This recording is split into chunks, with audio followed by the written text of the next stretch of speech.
Sino hindi nakakakilala sa akin? Wala. Agawit na ko.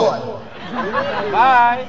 Alam po ninyo, amo tayo amin dito'y iliyo nga Ballesteros.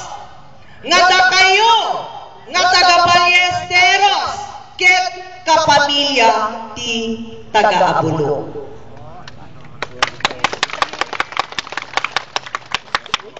Imbaon na ni tatang ko nga Congressman Florencio Vargas dito'y ayan nyo itagta tapno i-endorse ko ni Governor Ambong Antonio as our governor again after May 10 election. Palagpakan nyo naman. Bilang ama ng Segunda Distrito,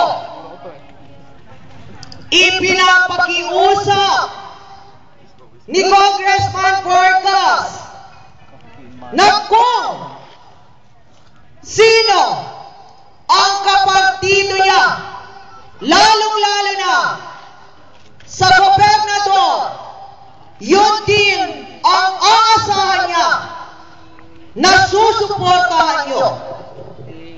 Kung ano ang boto na ibibigay niyo sa kanya dito sa bayan ng Ballesteros,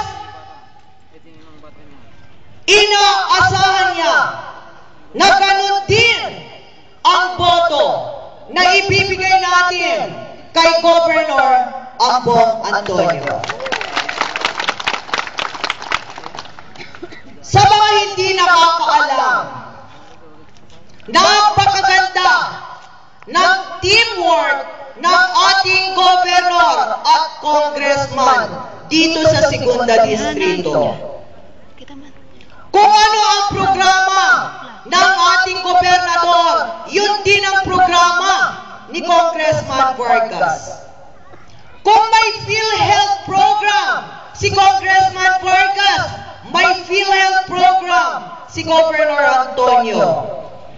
Kung may scholarship program na 3,000 sa buong probinsya ng Cagayan si Governor Antonio, may scholarship program si Congressman Vargas na 2,000 dito sa Segunda Distrito.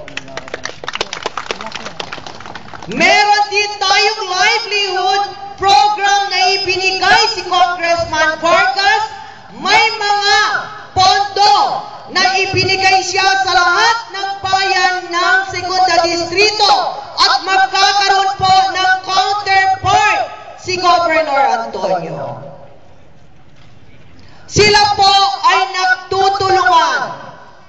Kung pupunta tayo sa ibang gobernador, kung susuportahan natin ang ibang partido,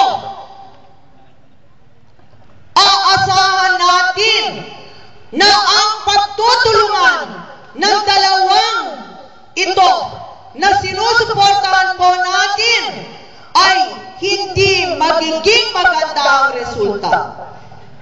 Kaya ako inutusan ng aking ama dito dahil alam niya na maraming naguguluhan kung sino ang kanyang kasama.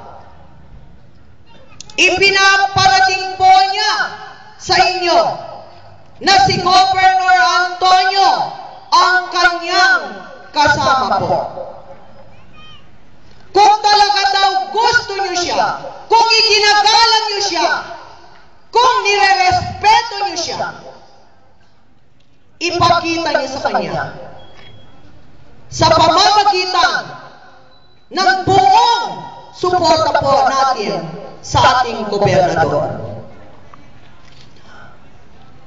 Sa mga programa ng ating gobernador dito sa probinsya ng Cagayan, napakaraming accomplishment po niya.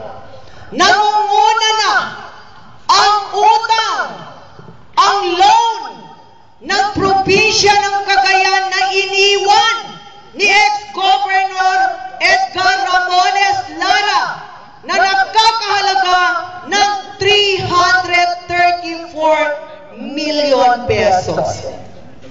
That is payable for 12 years. Binayaran ni Governor Antonio ng 3 years po. And that is a very big accomplishment on the part of our governor. Palagpakan po natin. Inyutang ni Governor Lara, inisuna ket nakatugaw ti probinsya ti Cagayan ti 334 million pesos at nangala ti 55 million pesos ti pondo ti provincial capital to make